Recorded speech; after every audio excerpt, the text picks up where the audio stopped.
سید وارث علی شاہ رحمۃ اللہ تعالی علیہ قادری، وہ کسی کے پیچھے نماز نہیں پڑھتے تھے جلدی سے، تو لوگوں نے فتنہ بپا کیا کہ یہ نماز ہی نہیں پڑھتے۔ وہ پڑھتے تھے نماز لیکن کسی کے پیچھے نہیں پڑھتے تھے، یعنی کسی کی اقتدا نہیں کرتے تھے، خود پڑھاتے بھی نہیں تھے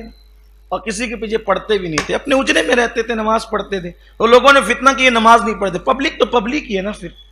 انہیں تو فتنہ ہی چاہیے الا ماشاء اللہ، تو ان کے پیچھے فتنہ لگا دی، نماز نہیں پڑھتے، نماز نہیں پڑھتے۔ وارث پاک کو لوگوں نے کہا کہ نماز نہیں پڑھتے، میں تو پڑھتا ہوں، کون کہتا نہیں پڑھتے؟ کہا آپ کو کسی کے پیچھے نہیں پڑھتے تو لوگ کہتے نہیں پڑھتے۔ کہا چلو ٹھیک ہے بھائی، اگر آپ پڑھوانا ہی چاہتے ہو تو چلو لے چلو، کہاں چلتے ہیں؟ تو ایک امام صاحب کے پیچھے لے جا کر کھڑا کیا، امام صاحب نے کہا اللہ اکبر، انہوں نے بھی کہا اللہ اکبر، تو سرکار وارث پاک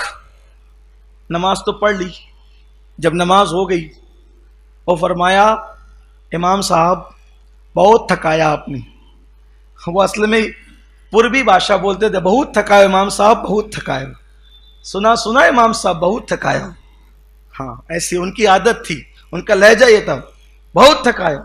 تو امام صاحب نے، اب امام صاحب کی عزت پہ کسی کی بھی، امام کیا کسی کی بھی عزت پہ بن آئے گی تو آدمی تو دائیں بائیں کرے گا نا۔ کہا حضرت کیا ہوا، کیا گستاخی ہو گئی؟ کہا امام صاحب میں بوڑھا آدمی، نماز میں اللہ اکبر کا آپ کے پیچھے ہو گیا، اب جدھر امام ادھر مقتدی، تو آپ تو پہلے چلے گئے سیدھا کرانہ دکان والے کے پاس، آپ کے پیچھے پیچھے مجھے بھی جانا پڑا،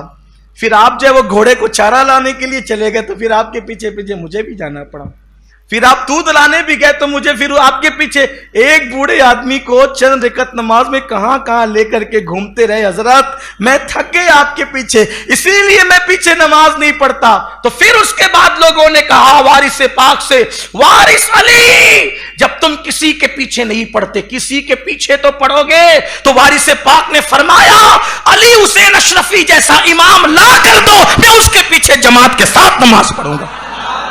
اگر امام ہو تو علی حسین اشرفی میاں جیسا، شیخ المشائخ سیدی اعلیٰ حضرت اشرفی میاں جیسا امام لا کر ان کے پیچھے نماز پڑھو۔ تو اب ہم لوگ لیکن یہ نہیں کر سکتے، ورنہ پتا چلا مینکیوں کو بھی زکام ہو جاتا ہے، چلو اب ہم بھی کسی کے پیچھے نہیں پڑیں گے، تو آپ بھی تو وارث پاک بنے نا، اپنا تو وضو بھی درست نہیں ہے تو پھر وارث۔ لوگ اللہ والوں کے برابر بننا چاہتے ہیں، پہلے اللہ والا بن تو صحیح، وہ مقام تو پا۔ ہمارے لیے تو ایسے ہی کہ جو سنی امام ہے اس کے پیچھے کھڑے ہو گئے، اللہ مالک ہے۔ ایک بار مجھے کسی نے کہا کہ بھئی وہ فلاں کے پیچھے نہیں پڑے آپ، وہ فلاں ایسا کرتا ہے، تو میں نے کہا دیکھو ایسا ہے، اگر سنی سے العقیدہ ہے میں اس کے پیچھے کھڑے ہو جاتا ہوں یہ سوچ کر کہ اس سے زیادہ گنہگار میں ہوں، جب یہ مجھ سے بہتر ہے تو میرا امام ہو سکتا ہے، اور کائنات کا ہر سنی مجھ سے بہتر ہے، تو اس لیے میں اس کے پیچھے کھڑا ہو جاتا ہوں، میں یہ تفریق نہیں کرتا، بس شرط ہے کہ وہ سنی سے العقیدہ ہونا چاہیے، باقی کے معاملات اللہ پہ چھوڑ دو۔ تو وارث پاک نہ بنے آپ، یعنی کردار میں بنے، کیریکٹر میں بنے، اس معاملے میں آپ نہ بنے، ورنہ کچھ لوگ ایسے بھی ہوتے ہیں فجر میں خود پڑے رہیں گے اور وہ کہیں گے اس کے پیچھے نہیں ہوتی ہماری اور اس کے پیچھے نہیں ہوتی۔